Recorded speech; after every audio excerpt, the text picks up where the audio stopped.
रसूल बख्श साहब तव्हां असांखे इहो ॿुधायो त सिंध जो मुस्तक़बिल 2026 में कीअं हूंदो? सिंध लाइ वॾा ख़तरा आहिनि।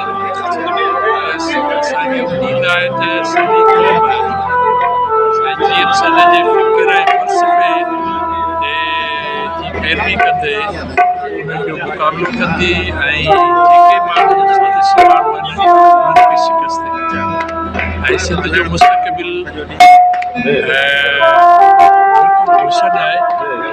छाकाणि त असांजो 70% जेको नौजवान आहे परस्ती आहे, जो जेको सिरिश्त में क़ौम परस्ती समायल आहे ऐं उनखे केरु ख़तमु नथो करे सघे ऐं 7 करोड़ माण्हुनि खे केरु ग़ुलाम नथो बनाए सघे घणो ऐं सिंध खे केरु जेको आहे सो विराइण जो जेकॾहिं ख़्वाबु ॾिसे थो त उनजो ख़्वाबु मलियामेट थी वेंदो। इहे माण्हू वक़्ती तौर ते आहिनि, साल 2 साल 4 साल 5 साल इक़्तिदार में रहंदा, पर छा इहे फ़ैसिला कंदा ऐं पोइ इहे माण्हू हिते रही सघंदा? बिल्कुलु कोन रही सघंदा।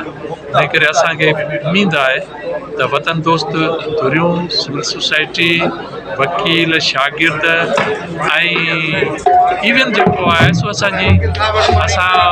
करप्ट ब्यूरोक्रेसी आहे, पर उहा बि फील कंदी त हाणे असांखे जेको आहे इहो ई गस आहे त सिंध खे आज़ादी ऐं ख़ुशहाली वारो नस्ल। महिरबानी।